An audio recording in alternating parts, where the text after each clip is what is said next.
उज्जैन में पंचायती अखाड़ा श्री निरंजनी के महामंडलेश्वर स्वामी प्रेमानंद जी महाराज के एक बयान से घमासान मच गया है। उज्जैन में कथा के दौरान उन्होंने विवादित बयान दे दिया। आखिर उन्होंने ऐसा क्या कहा है जिस पर सियासी घमासान मच गया है, जमकर बवाल हो रहा है। इस रिपोर्ट में देखिए। हमारी माताओं को एक नहीं, कम से कम एक परिवार में 4-4 पुत्र होना चाहिए। उत्तर प्रदेश के 17 जिले हिंदू धर्म के नहीं रहे।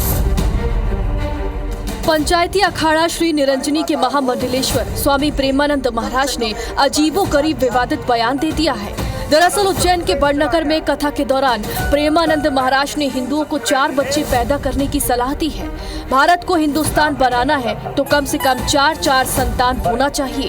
प्रेमानंद महाराज ने यहाँ तक कहा कि हमारी माताएं फिगर मेंटेन करने में लगी हैं। तो हमारी माताओं को एक नहीं, कम से कम एक परिवार में 4-4 पुत्र होना चाहिए और हमारी माताएं फिगर मेंटेन करने में लगी हैं। उत्तर प्रदेश के 17 जिले, नाम नहीं लेना चाहता मैं, पर हिंदू धर्म के नहीं रहे। स्वामी प्रेमानंद महाराज के पहले पंडित प्रदीप मिश्रा भी हिंदुओं को 4 बच्चे पैदा करने की सलाह दे चुके हैं। महाराज के बयान पर क्या कहना है महिलाओं का, आइए आपको सुनाते हैं। कि अगर बाबा ने ऐसी कोई भी बात कही है तो बिल्कुल गलत कही है, क्योंकि बाबाओं का काम है सिर्फ धर्म का प्रचार करना। अगर कोई बाबा ये बोल रहा है कि फिगर वाली बात कर रहा है तो मैं समझती कि वो बात भी सही नहीं है। महिलाओं को फिगर के लेके बात करने की मतलब अब मेंटेन कर रही हैं महिलाएं, अपने आप को देख रही हैं, बच्चों का भविष्य नहीं देख रही हैं, आने वाली पीढ़ी के लिए घातक हो सकता है। तो जनसंख्या बहुत अपनी हिंदू धर्म की कम होती जा रही है, क्योंकि ज़्यादातर बच्चे महिलाएं 2 बच्चे करती हैं, बेटा बेटी या जो भी, तो उस हिसाब से मतलब परिवार भी छोटे होते जा रहे हैं, परिवार भी नहीं बढ़ रहा है। महिलाओं को सबको विचार करना चाहिए और मेरे हिसाब से ये बहुत ही सही है और बच्चे ज़्यादा होना ही चाहिए। अति पर्सनल मैटर है, महिलाएं क्या करें, कहाँ न जाएं, कहाँ उठें, ये बाबा का जो कहना है दायरे में नहीं आता है। और आज की जो महिलाएं हैं, महिला सुरक्षा को लेकर नहीं बोल रहे हैं। तो बात फिगर मेंटेन की नहीं है, बात खर्चे की है।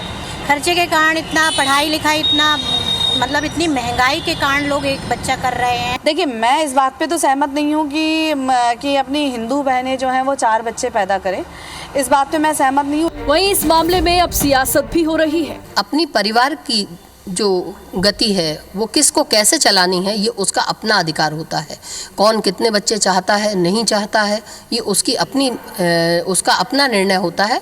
और आज के समय में निश्चित तौर से हम अपना धर्म का पालन करें, लेकिन ये जो व्यवस्था है उसमें किसी को दूसरे को ज्ञान नहीं देना चाहिए। निश्चित तौर पर ये समाज में जागरूकता फैलाने का काम महामंडलेश्वर जी, आचार्य जी, हमारे धर्मगुरु, हमारे धर्म प्रमुख करते रहते हैं। तो उनका जो बयान है वो उनके निजी विचार है। उन्होंने जिस प्रकार से इंडोनेशिया से भारत की तुलना करी है, फिटनेस के ऊपर बात दी है, उनके निजी विचार हो सकते हैं।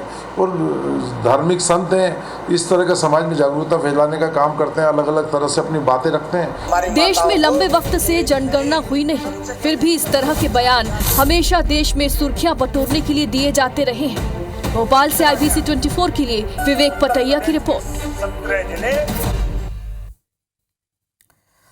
तो महामंडलेश्वर स्वामी प्रेमानंद जी महाराज के 4 बच्चे पैदा करने वाले बयान के बाद कई महिलाओं की प्रतिक्रियाएं सामने आई है। जहां कुछ महिलाएं स्वामी प्रेमानंद की सलाह से सहमत नजर आ रही हैं, तो वहीं कुछ महिलाएं इस बयान से सहमत नहीं है। महिलाओं का कहना है कि महंगाई के इस दौर में एक ही बच्चे की परवरिश करना मुश्किल है, तो वहीं कुछ महिलाएं इस बयान से सहमत है। सुनिए क्या कह रहे हैं। तो हमारी माताओं को खर्चे के कारण, इतना पढ़ाई लिखाई, इतना मतलब इतनी महंगाई के कारण लोग एक बच्चा कर रहे हैं। और बात हिंदुओं की आती है तो ये हिंदुओं पर ही क्यों जवाबदारी रहती है हमेशा, और महिलाएं ही क्यों सोचें ये सब। प्रेमानंद जी ने जो चीज़ कहा है कि हिंदुओं की संख्या कम होती जा रही है, वो मैं बिल्कुल सही मानती हूँ। जैसा कि उन्होंने कहा है, मैं उनकी बात का समर्थन देती हूँ। एटलीस्ट यदि हम 4 बच्चे ना कर सकें तो कम से कम 2 बच्चे तो हमें करने ही चाहिए। 3-4 बच्चे करने लगी तो वो पूरी तरह से घर में मतलब कि घर में बंद हो जाएंगी, क्योंकि बच्चों की परवरिश भी बहुत बड़ी चीज़ है।